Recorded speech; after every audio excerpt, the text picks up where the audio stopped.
Good afternoon dear students.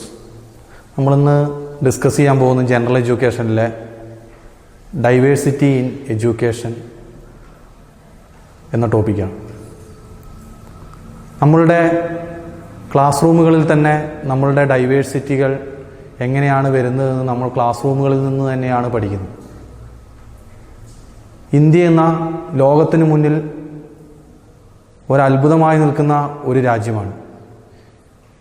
എങ്ങനെയാണ് വ്യത്യസ്ത തര ഡൈവേഴ്സിറ്റികളെ നമ്മളുടെ രാജ്യം ഉൾക്കൊള്ളുന്നത് എന്നുള്ളത് നമുക്ക് നമ്മളുടെ ക്ലാസ് റൂമുകളിൽ നിന്ന് തന്നെ പഠിക്കാൻ നമ്മൾക്ക് സാധിക്കുന്നുണ്ട്.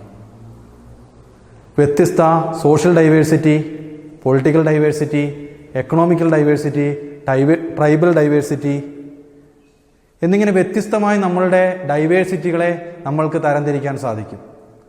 നമ്മളൊരു രാജ്യമായി രൂപാന്തരപ്പെടുന്നതിന് മുമ്പ് തന്നെ വ്യത്യസ്തങ്ങളായ നാട്ടുരാജ്യങ്ങളായി സ്ഥിതി ചെയ്തിരുന്ന ഒരു രാജ്യത്തിനകത്ത് ഒരു നാഷണലിസം എന്ന് പറയുന്ന ഒരു കാഴ്ചപ്പാടുണ്ടാവുകയും ഒരു രാജ്യം വേണമെന്ന് പറയുന്ന ഒരു ആവശ്യകതയിലോട്ട് നമ്മൾ മുന്നോട്ട് പോവുകയും ചെയ്തതിൻ്റെ അടിസ്ഥാനത്തിൽ ഒരു ദേശീയ കാഴ്ചപ്പാടോടുകൂടി എല്ലാ വ്യത്യസ്തതകളെയും ഉൾക്കൊള്ളുന്ന ഒരു രാജ്യമായി നമ്മളുടെ രാജ്യം രൂപാന്തരപ്പെടുമ്പോൾ അതിനകത്ത് നമുക്ക് ഓർത്തിരിക്കേണ്ട പേരുകളാണ് നമ്മളുടെ ജവഹർലാൽ നെഹ്റുവിൻ്റെയും അതേപോലെ തന്നെ മഹാത്മാഗാന്ധിയുടെയും എല്ലാം.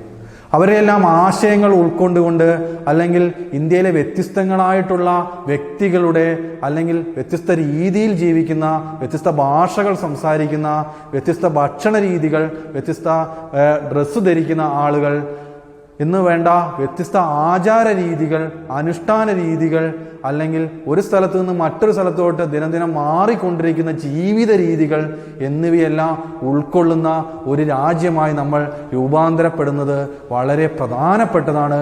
ലോകത്തിന് മുമ്പിൽ മറ്റൊരു രാജ്യത്തിനും ഇല്ലാത്ത രൂപത്തിൽ എല്ലാ വ്യത്യസ്തതകളെയും ഉൾക്കൊള്ളുന്ന ഒരു രാജ്യമായി നമ്മളുടെ രാജ്യം നിലനിൽക്കുന്നത് വളരെ പ്രധാനപ്പെട്ടതാണ്.